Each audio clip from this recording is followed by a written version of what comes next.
astronaut, as well as turning your lights on. You know, Mm-hmm. that's frightening. You know, 1984 was not an operations manual, or it wasn't supposed to be.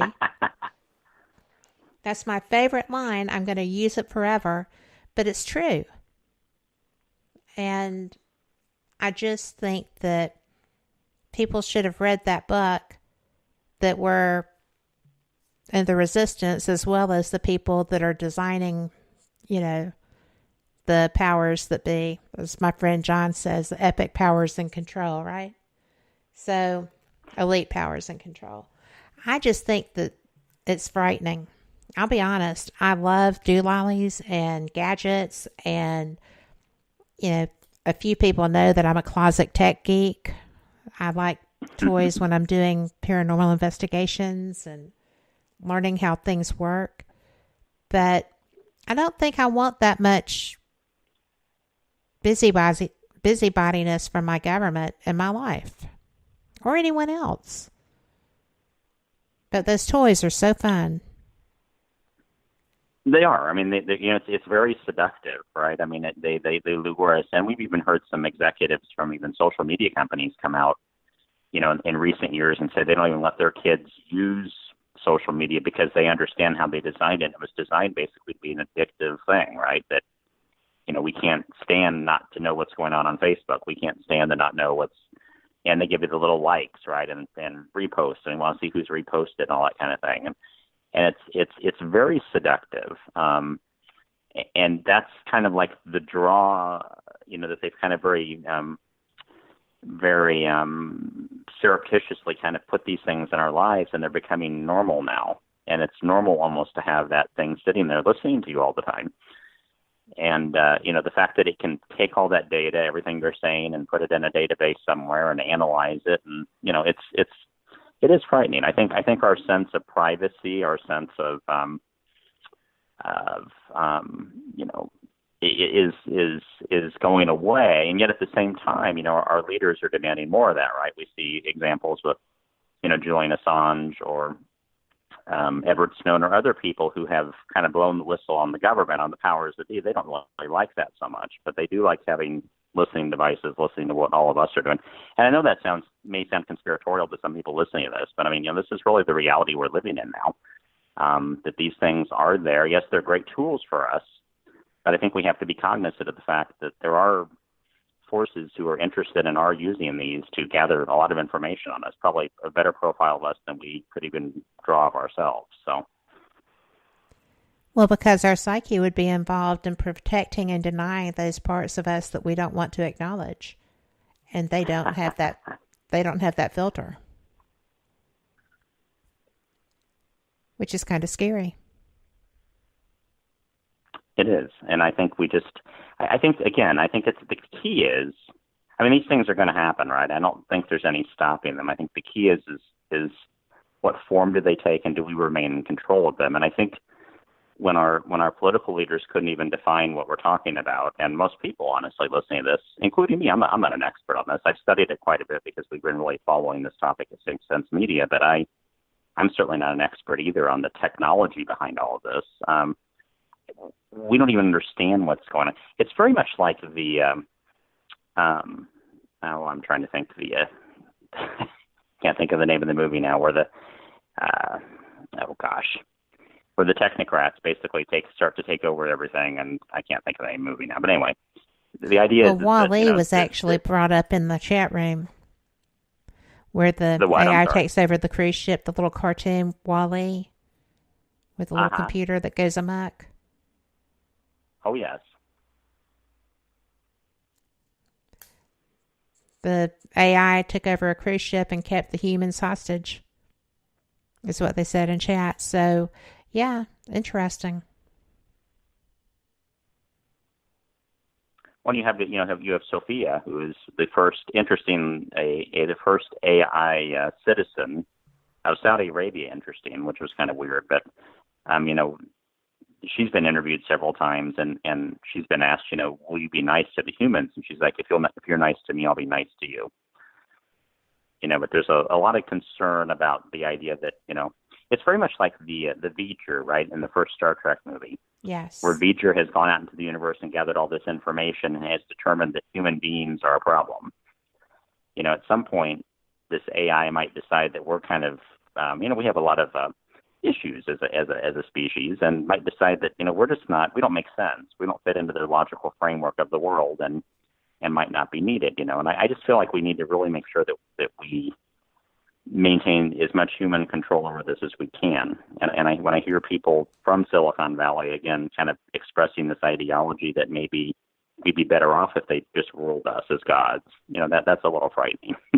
Well, it is a little frightening, and actually it's a lot frightening. So what do you do? Well, that's why I think mindset is so important.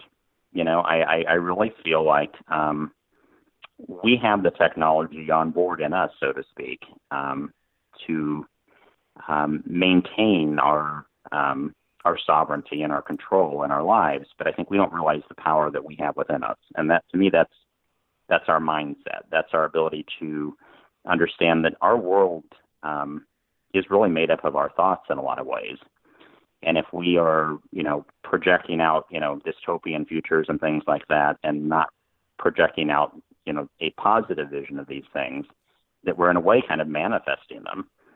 And I really do believe that regardless of what technology we develop, that we still can maintain control of these things, but that's going to require us understanding more about the power that's within us. Now, that sounds kind of new agey to a lot of people maybe, but we're finding out more and more all the time that our thoughts, the vibration that we maintain, have a lot to do with, not only our individual environment, but the broader environment on a collective level. And, I feel like the powers that be very much understand this, and that a lot of the chaos and division that we see kind of planted, those seeds planted in the media and things like that all the time, are really there to try to stop us from understanding that power and really kind of coalescing behind that. And really shifting the world in a way that would be to our benefit. They want to maintain their control, I think, and it's just something. If we could understand our power, we would shake this stuff off like a dog shaking off fleas, And I think the same with AI. I think we can maintain control of AI if we understood the fact that we are manifestors in this reality as well. We're not just victims of it or just kind of whatever happens. I was waiting on that because, yes, we are. I agree. And, the power of focused thinking, whether it's called prayer, whether it's called meditation, no matter what it is, when you focus energy collectively, you can do anything. And there are cultures existing now that know that. I wish that more people did. Yeah, we have a very hierarchical, top-down society here, and that information is not something that's the kind of thing that ought to be maybe the most important topic that you should teach children in school, right? That you have these abilities within you, that we all have these abilities within us. And yet, even talk of that is poo-pooed by science. It's, denied by the power establishment. They don't want people to understand the power that they have within them. And certainly not the power that we have collectively. But you're right, there are cultures that I actually kind of believe that some of these cultures have been, or have been there to kind of be a store place for this information. So that at some point we can take the technology that we've developed and mix that consciousness and that understanding of the universe with it, and really move to a new level. And this is kind of what I'm going to talk about in book 3, is kind of how we get to that place. But I really believe that's the future that is possible for us.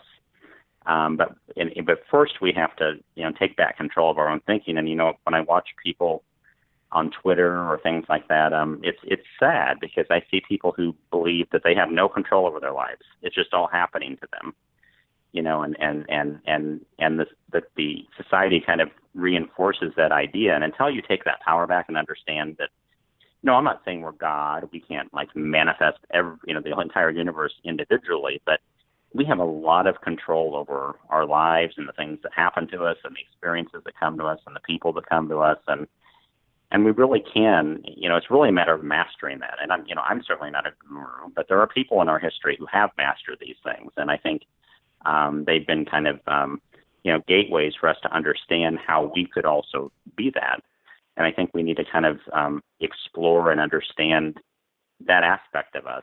And, it's not all about economics and politics and that kind of thing. There's way more to our existence than that. And, we're taught to kind of focus on those things. And we need to focus on what's within us and among us and what we can do together. I agree. And one of the cultures that I've experienced or been exposed to, I haven't been there, but Tibetan monastery monks, people that grew up learning how to do these things. Their whole focus is about the center of self and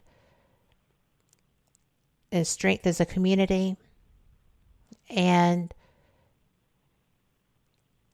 I just find that fascinating because here in America, and I think a lot of the, quote, civilized world is all about the individual. You can't be just about you and develop that power, right? You have to be part of a community just about. Well, I feel like you have to develop it in yourself first. That's like the foundation, right? And then you can join a community of other people who have been able to develop that within them. Because I think until you understand what's within you in that way, I think you either won't or can't reach out and make that kind of connection with others. So I think the first part is to build that foundation in ourselves, and then we can put the pieces together and see the power that comes from building communities and cooperation like that. Do you think that it's something that people in our culture would be open to? I think that doors are opening. I really think that people understand that there's something wrong. I think there's a strong sense of that, but people don't really understand what it is yet. And they're still allowing they'll turn on the TV and just consume that information there. And not understand that information, a lot of it is not being put there to teach you to be self-sufficient and develop these abilities within you. It's being put there to keep you in fear or, because you can't really develop these abilities if you're living in a fearful state. And that's really kind of like the barrier to this, these abilities. And they try to keep us in a divided, fearful state all the time. And that's pretty much, if you turn on the news, quote unquote news, that's kind of what it is for 30 minutes or an hour that's or 2 hours, however long you sit there and watch it. But yeah, you know what? And you can't. I'm sorry. Sorry. We have to take a break. I want to continue this awesome. when we come back. So all right. This is easier. This is only 2 minutes, and we will be right back.